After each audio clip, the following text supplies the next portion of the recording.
Today, I'm coming live from my house with a new friend, acquaintance, and I'm going to let him introduce himself, but he is a comic for a very long time. He started at the age of 19. You can find him on YouTube and Dry Bar Comedy. Zoltan, welcome to the show. How are you? I'm doing great. Thanks so much for having me. You bet, man. So I wanted to just kick off just this podcast a little bit by asking you a little bit about who you are and kind of your background. I'm a stand-up comedian from San Diego, California. I've been doing it since 2006. So what's that, 14 years? 15 years? Don't ask me to do math. Yeah. I'm not a math guy. You guys figure it out. That's why he's a comedian and I'm a real estate agent. Yeah, you should know math. Numbers aren't my thing. Give me a calculator. Right. Yeah. Phones come with them. I don't need to do it in my head. But I have a Dry Bar Comedy special on YouTube that has a lot of views, as well as my Modern Male special, which I put out right as the pandemic started, which also has a lot of views as well. It does. Yeah. It's very funny. You know, for a very long time, I've been wanting to have a comedian on the show, and he flew out just to sit here live. No, I'm just kidding. He came out to Tulsa because he is in a movie that's being shot locally, and I was a bartender in the scene, and he's playing Jesus in the movie. And so we got to connect yesterday a little bit, and so he offered to come this way and have a podcast with us today. So you've been doing comedy for over 14 years. And so through this process, like any business, you've had to learn how to grow, how to shift things, how to rework your material. Sure. You've faced, I'm sure, well, being a comedian, not only rejection, but public rejection. So when you first start out and you're not as good as you want to be, what is it that keeps you going? Well, I mean, the first time I went on stage, I bombed horribly for 6 minutes. And I think what it was is I thought that I would do well at it. And that's what made me come back. And then I didn't bomb nearly as bad the second time. I still bombed. So they came probably back a third time. And the cycle just kept repeating itself until slowly I just stopped bombing as much. And that's where we are today. That's funny. So you don't bomb as much. Bombing never goes away. You could be doing comedy for 30 years and you can still bomb. Like, it's very possible. Very possible. I think that's why comedians, not that there aren't arrogant ones out there, but for the most part, we're humble. Because comedy in itself is humbling, right? Where if your last bomb was kind of a while ago, your next one is right around the corner, just to bring you back down to earth a little bit. That's good. So in this process of failure as stepping stones to success, right? What it sounds like is that for you, it was a mindset that, like, regardless of failure, I feel like this is something I can do and do well. Right. And I'm okay with failure when it happens. Yes. Yeah. So what kept me going through all the years, because I wasn't able to do it as a full-time job until I was 9 years in. Okay. In my 9th year in 2015, I was able to quit my day job and been doing it without a day job ever since. But yeah, it took like 9 years. To start it as a job, as a full-time, no more day job. And what kept me going was every year I would notice some progress. Every year I was doing shows that I wasn't doing before. I felt like I was funnier than I was the year before, winning some contests here and there that I wasn't doing in years prior. So I was noticing growth, and we were getting closer to making it a full-time job. But yeah, it was quite a haul. So what was that process like? Because so many entrepreneurs who are just starting are in similar situations where, they're doing this thing that they love, but they still have to maintain a job till what they love can provide for them, of course, more consistently. So what was that transition and that process like, and some of the things that you learned along the way? It's hard. I think what I learned along the way is I never would have been able to do it if I didn't love doing stand-up, because there's so many years of just working at bar shows where no one even knew there was a show happening that night. they're just there watching the Angels game, and then now they're being interrupted by a bunch of 20-year-olds on a stage who aren't good at comedy, forcing them to listen to their comedy. And so if I didn't love stand-up, there's no way you could keep going back. Gotcha. And so, I mean, I don't want to give entrepreneurs advice, but you are. I mean, you are. I think the best case scenario is if you have to wait a while till this project of yours starts paying off to where you can quit your day job, definitely pick something you love to do. Yeah. And you have to do it all the time. It's like getting good at push-ups. You can only get good at push-ups if you do push-ups all the time.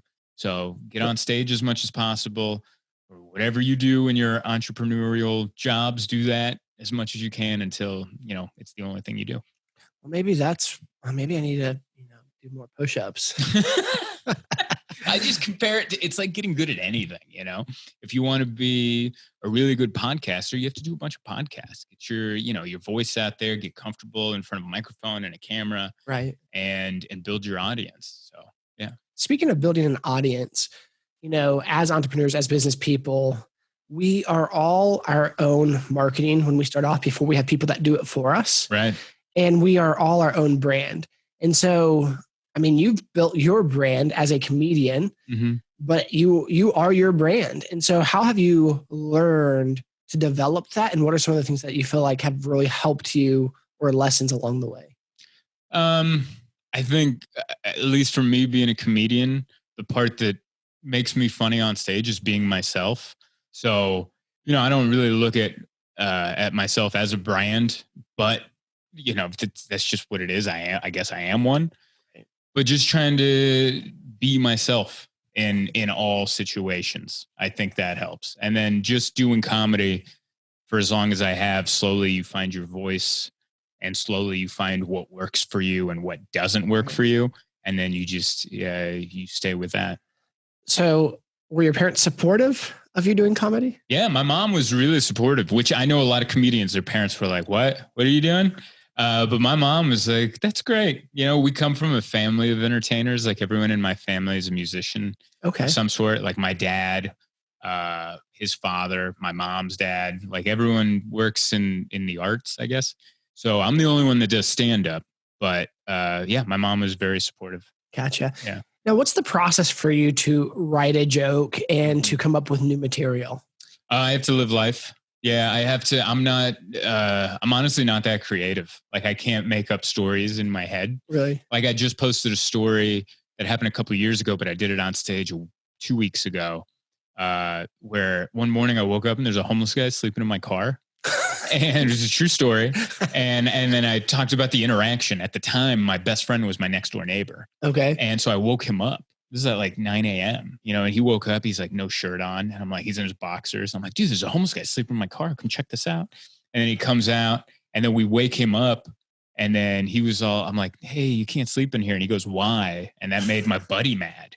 And he's like, what? Get out of the damn car. Like he's yelling. And then the homeless guy gets upset because he just got woken up rude. No one wants to be woken up rude. But I love how nice you're being as a guy trespasses in your car and is sleeping in it. It's like, I'm sorry for waking you up. I mean, dude, you know what ran through my mind though? Like if I'm sleeping in my car, that's my rock bottom. And this guy slept in my car as a step up from his situation. So I'm like, I don't want to be, I don't know, man. I always try to see the other side of the coin. So I was like, I don't want to wake him up rude. I'm going to be polite. But when I told him like, I'm sorry, man, you can't sleep in here. He's like groggy. He's like, well, why? And that made Dane mad. Dane's like, get out of the damn car. So then he gets mad. So now they're both mad. They're about to fight. So I'm like trying to break it up. And I realized what I just did. I just woke up 2 people and got them in a fight. And I was just trying to go to my little boxing class. That's all I was trying to do. So you're the fighter, and then you provoke these 2 to get in the fight. And I'm just trying to go work out. And so that story is, it's entertaining, but I made up none of it. It was all 100% true. And that's how I come up with material. I live life. And I try to be smart enough to realize when things happen that like, oh, that could be a funny thing to say on stage. Have you thought about changing careers and becoming a booker for fighters? think that's what it is. Yeah. These two guys don't want to fight each other. I need their addresses because I'm going to wake them up first thing in the morning and see if I can't rile them up a little bit. It's funny. Maybe it's the early morning because I remember you sharing a story on one of your comedy skits, how you got to the airport at 5 a.m. and you were glad that, it was only you and this other lady in the security line. Yeah. But yet she had like tons and tons of food in her carry-on. Yeah. And she had sour cream. There's a tub of cream cheese. Tub of cream cheese. And she had a tub of cream cheese. And the TSA lady just goes, that's too much cream chease. As if there was an appropriate amount to take. As if there was an amount. But that was her quote. Ma'am, that's too much cream cheese. And you're only allowed, which is such a weird phrase to hear at 5 a.m. At the airport? At the airport, at the Charlotte International Airport, just to give it even more context. But she's like, that's 2 ounces too much cream cheese. So I thought she was going to throw it away. We all thought she was going to throw it away. But she didn't. She peeled off the lid and started to finger out cream cheese and flick it into the trash. And then she's like, is that enough? And we were all just like, what is happening? And this is a part of the story. So that's a true story. This is the part that I left out. She wasn't alone. She was flying with her son. So and her son was probably my age. So I'm guessing this lady was around my mom's age. And he just didn't even look twice. He's just like, yeah, I guess that's my mom fingering cream cheese at the airport. I'm like, why are you not stepping in going, that's hilarious. There's cream cheese where we're going. Like, you don't have to do this. And yeah, it was such a weird thing. How addicted to food do you have to be? And she looked like a health nut. Oh, she really? was dressed like a yogi. She had like the flowy kind of yoga pants, not the tight ones, like the flowy, like hippie yoga, and she had like a short haircut with like a little bun at the top. So it looked like the people that are into yoga, but it's like, it's almost for spiritual reasons. Right. She looked like that. Gotcha. To give it some more context to the story. And I'm like, so she looked health conscious. She had all these snacks like nuts and little seeds and all this stuff, and then a tub of cream cheese.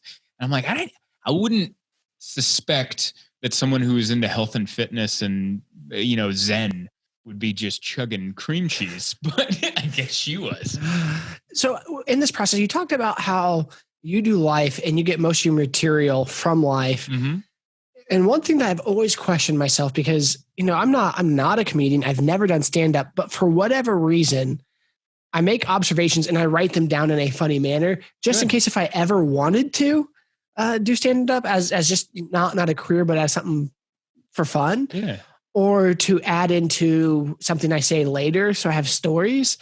So at what part would you say, whether it's you or professionally for other people, like truth versus embellishment to make it a better bit? Because there's also embellishment a lot of people do. Right. I think so. For me, the first time I tell the joke or story on stage, it's very basic, and I just try to get out exactly what happened. And then I'll do that for the first couple times. And then the more and more I get on stage, the more and more wrinkles I start adding to the story. Little things that didn't happen that I'll add in. What's that old saying? Don't let the truth get in the way of a good story. Right. Yeah. So, or take things out like I just did with the fact that the cream cheese lady wasn't alone. She was there with her son. But then after telling the story a few times, I realized the son part didn't add enough to the story. So he was gone. Gotcha. Now it's just me and her. And so you just do that by going on stage and doing the bit, telling the story, almost like someone making a clay thing on a wheel. Yep. And you're like, oh, I'm making this mug or a vase. And you're like, oh, we don't need this little nick in there and this little chunk can go. And you just slowly mold it until it's to where you like it. Gotcha. And you can definitely lie and add in parts that didn't happen. Because there's, dude, okay. So I got one that I've been working on and none of it happened. Oh. But if it did, it would be really funny. I like how you listen to my whole thing and you're like, all right, I got one. None of this happens. But here we go. What do you got? Well, okay. So the truth of the story is I was walking out of the gym and I did my lower body and I was so sore and fatigued that like I was kind of hobbling a little bit. Yeah. And I just had this fictitious like story go through my head about how a guy follows me out of the gym and just says, sir, you're here, you're working out, like you are an inspiration with everything you're going through. And in this fictitious story, I go, okay, thank you. Just so we're on the same page, what specifically are you inspired by? He goes, oh, for the fact that you have cerebral palsy and you're here working out. And I go, no, sir, I don't have cerebral palsy. I have jello legs from working out. You know, something that could actually happen. And then exactly. Right. And then kind of like do the walk where you're stumbling. But a true story that really happened though. One little tip, if you actually do that on stage, I would stay away from cerebral palsy. Probably.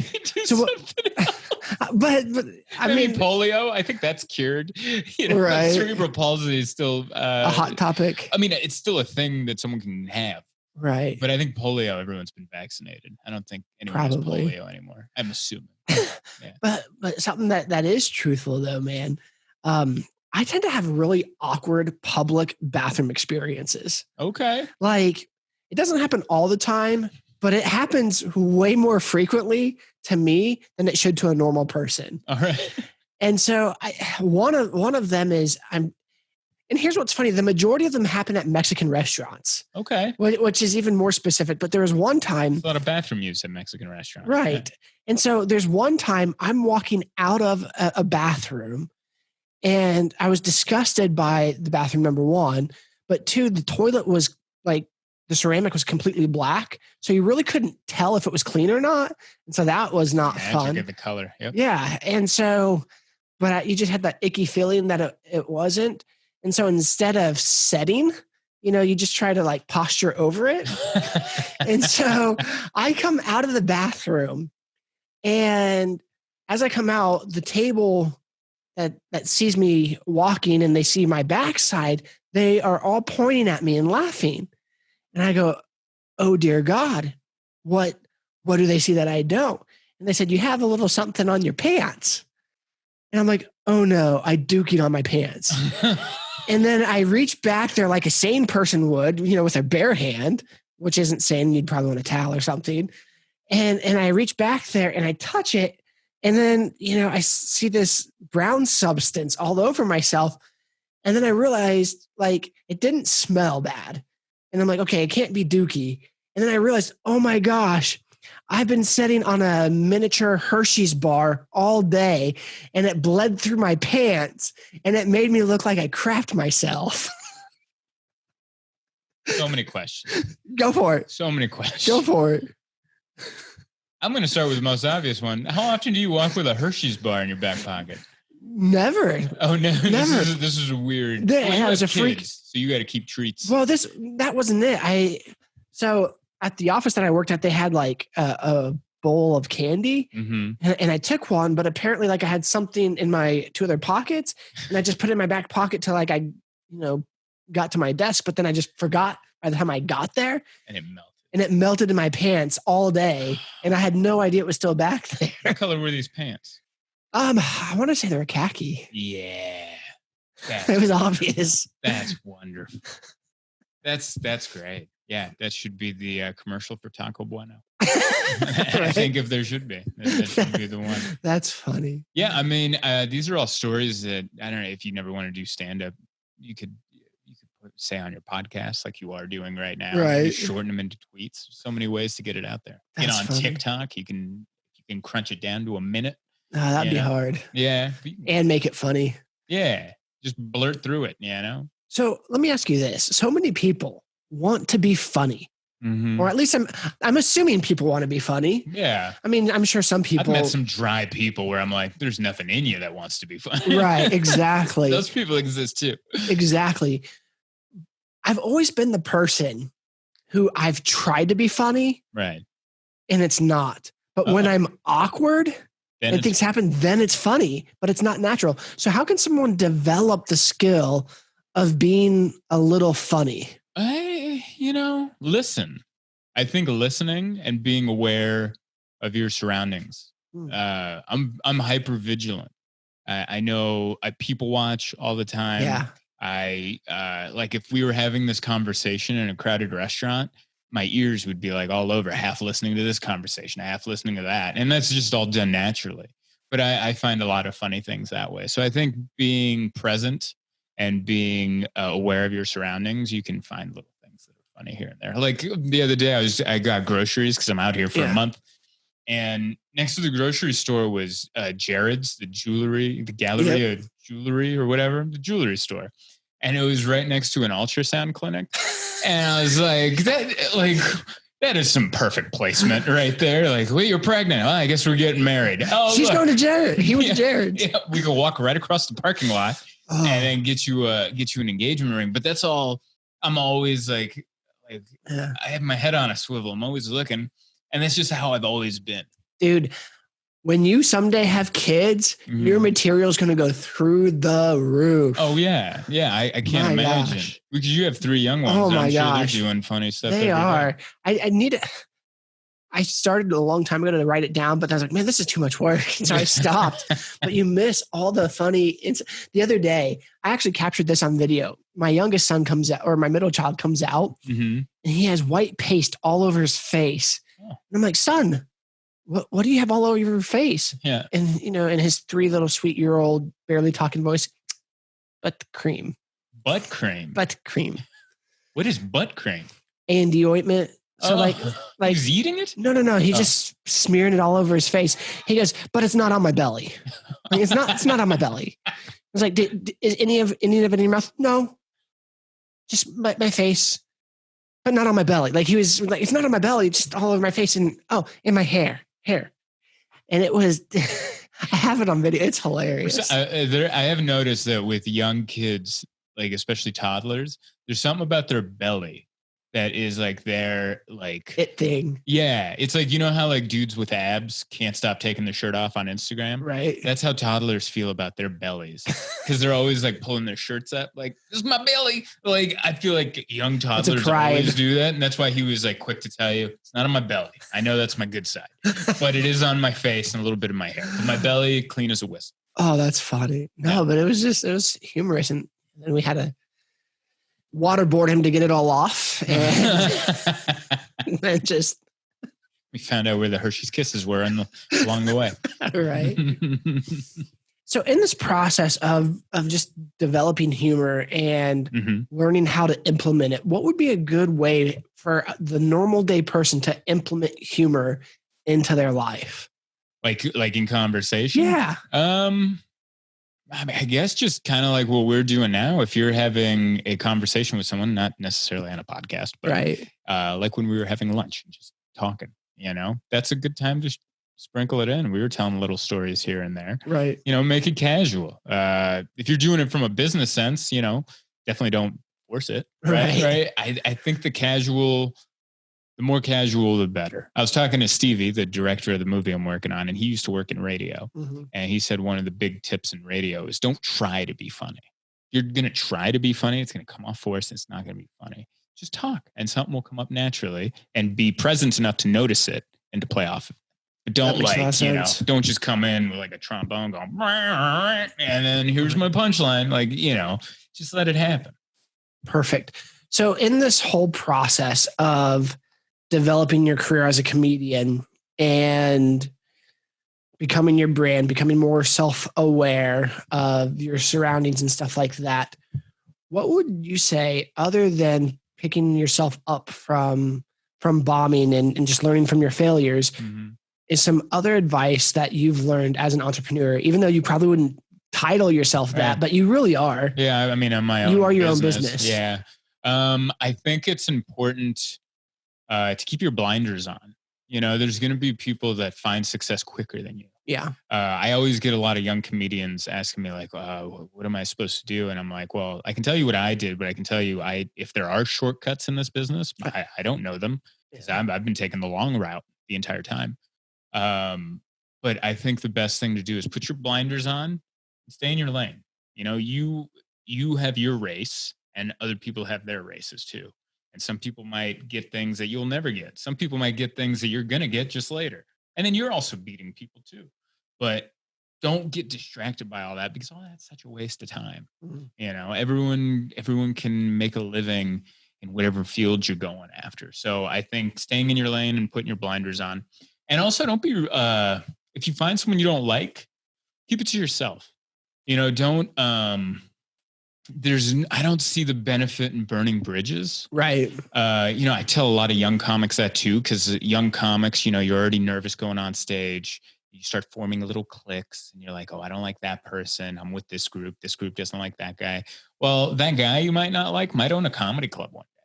I've seen it happen. Yeah. And I'm like, man, I'm glad I was nice to that guy, even though I didn't like him 15 years ago when we started, because now he gets me work, So I think putting your blinders on and not focusing too much on other people's successes you aren't getting, right. But also keeping those relationships and not burning any bridges, because those are all things, most of the work comedians get are from other comedians. Interesting. Yeah. So it's so maybe network with your own. Right. Even though we're on stage by ourselves, all the connections are through other comedians. Dry bar comedy was the biggest thing to happen in my career to help me, give me a fan base. I got that because another comedian recommended me to them. That's awesome. Yeah. I won the Seattle comedy competition. That helped me get an agent and do a lot of other things. That helped me quit my day job so I could get a bunch of college gigs. I only did that competition because another comic. Oh, College Humor. Great. Yeah. Another comic recommended me to go do that competition. So like keeping your blinders on, but at the same time, keeping relationships with other people that do what you do. So in this process that you're growing in your craft, you are now doing it full time. Mm-hmm. And then all of a sudden the industry starts shifting. Mm-hmm. One, because of COVID, then two, because of cancel culture.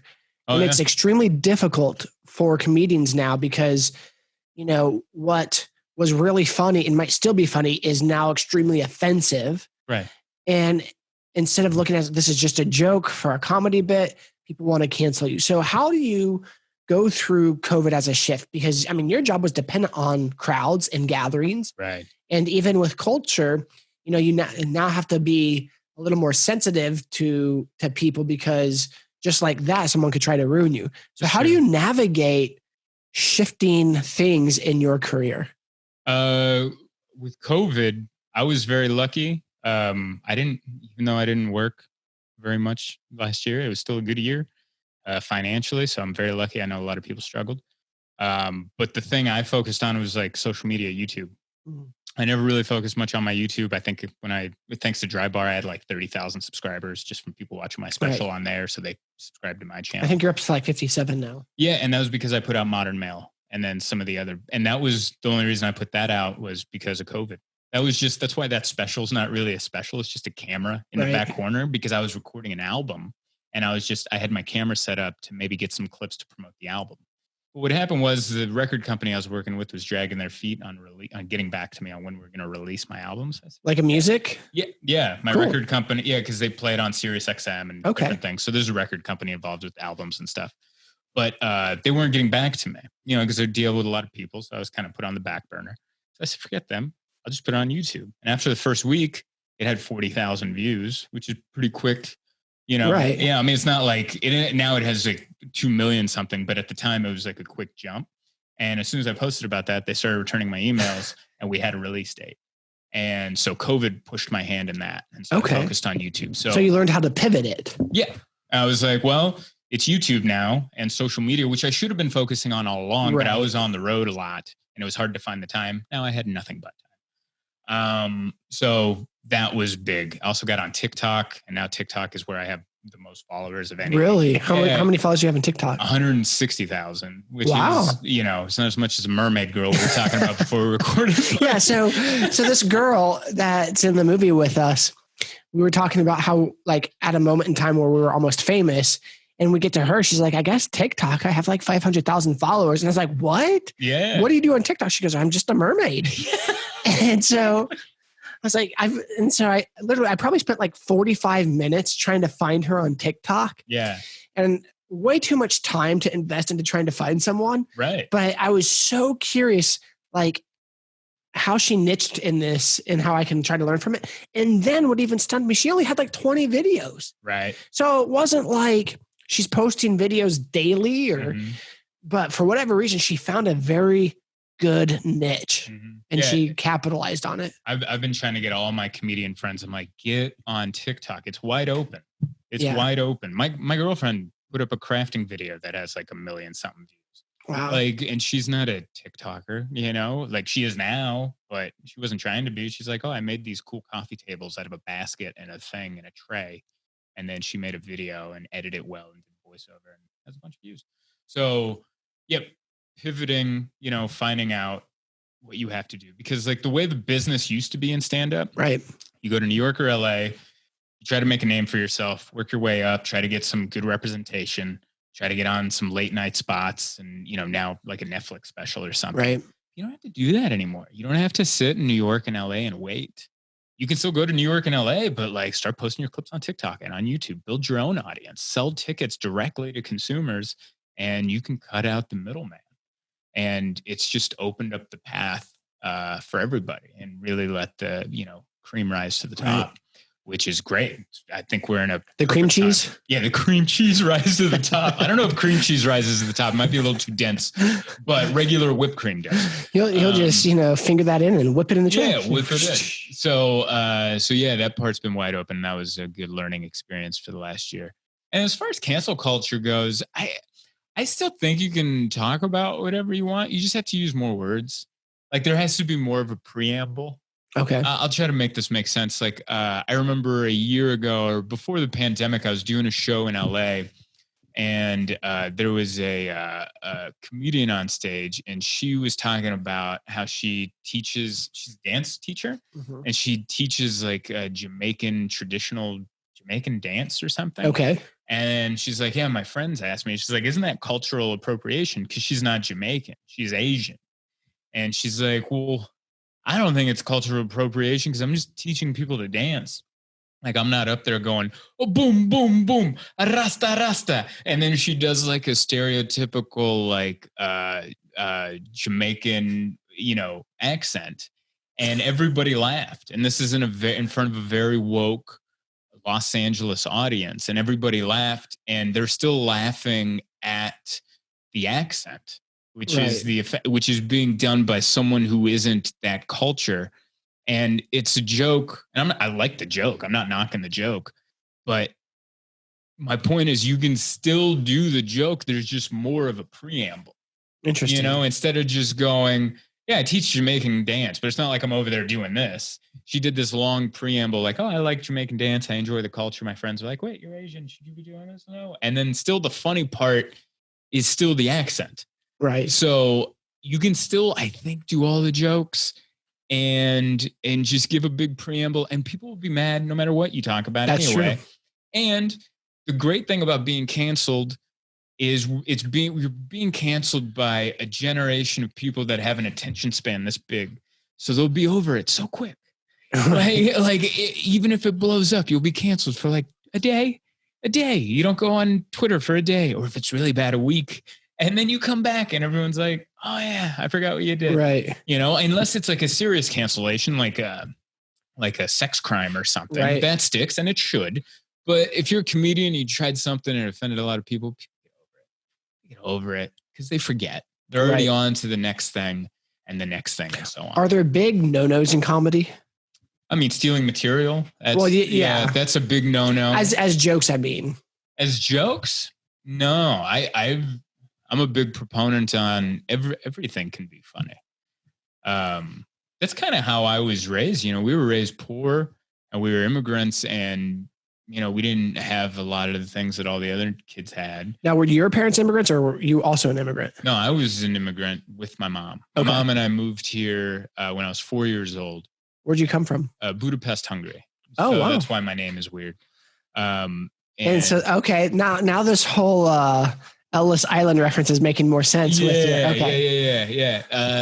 So share that story if you want into this. My name is Zoltan Kaszas. The Hungarian pronunciation is Kaszas, but my name got Ellis Island, like I told you before we started recording, because I went to kindergarten and my kindergarten teacher looked at the roll call and was like, Kaszas? And I'm like, I guess. You know, that's not how my mom pronounces it, but okay, I guess it's Kaszas, and that's how Kaszas became Kaszas. And yeah, we were immigrants, and life wasn't always easy. My mom was working. I've never known her to have less than 2 jobs. But anytime times got hard, like before bed, we'd stay up and we'd just make fun of everything. We would laugh. Interesting. Like we were never the type of family to sit and cry and dwell on the negatives. Right. We would make fun of them, laugh, and then move on. So that's kind of when people go, oh, that's not a subject you can joke about. And I'm like, I disagree. That's how I get over things. I make fun of them. And the best quote I've heard on that is Doug Stanhope in his last special. I forgot the joke that he did, but it was on something controversial. And then someone's like, don't make fun. And he's like, oh, what a horrible person I must be. Did I take something really tragic and sad and heartbreaking and try to make it fun? What a mean person I must be to take such a horrible subject that makes everyone sad and cry and try to make it fun. And that's exactly the point. I don't think anything's off limits. You should be able to try everything. And who knows, like, don't stifle creativity. Think of the worst subject you can think of. Maybe there's a comedian that can word it in a way that it's really funny. And why? Let's not kill the attempt. Right. So you've been doing this for 14 years. Mm-hmm. What does the next stage look like for you? I'm trying to move away from comedy clubs and work independent venues where I sell tickets directly to my fan base and cut out the middleman being the comedy club. Yeah. And I'm already in the process of doing that, but there's still some clubs that I work. But I want to work directly to music venues, like 100 to 200 seat music venues. You know, they keep a small percentage of the door, but I pretty much keep the whole door or rent out the venue outright. Okay. Yeah. Well, we're coming to a close here, and I like to ask my guest the same 3 questions at the end of the podcast. First one being, in terms of negative self-talk, what do you currently struggle with? I just go through waves of like, man, that's not good. Being really critical of things I produce. But I think that's part of being, I mean, I hate using the term artist, but I think that's just part of creating things. You're going to nitpick. And that's what makes things good is being critical of what you create. So, but yeah, sometimes I go through waves of that where I'm like, nah, this isn't good. What am I even doing? Then the next day I'll be like, all right, we're back into it. Gotcha. Yeah. So yeah, that's one of them. What's the best decision you've ever made?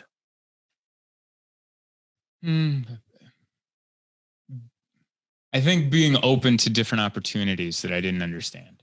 I think that's the best decisions I've ever made. Like when people throw something at me, even if it's something weird or different. Like a Christian movie in Tulsa, Oklahoma. Yeah. Yeah. This was a great opportunity. I mean, when I first got the email, I wasn't super pumped about it because I was like, my agent's like, oh, there's a movie offer that came in. I was like, oh, well, that's interesting. And then I heard it, I'm like, of course. And then honestly, that was my initial reaction. Of course. And then I read the script and I'm like, this is funny. My agent's like, it's a good opportunity. You get to play the lead in a movie. You get to get a lot of experience. We can get some good clips out of it. Maybe this could lead to something else. Maybe you're just going to have a great time out there. And I've only been out here for a little over a week. I've had a blast.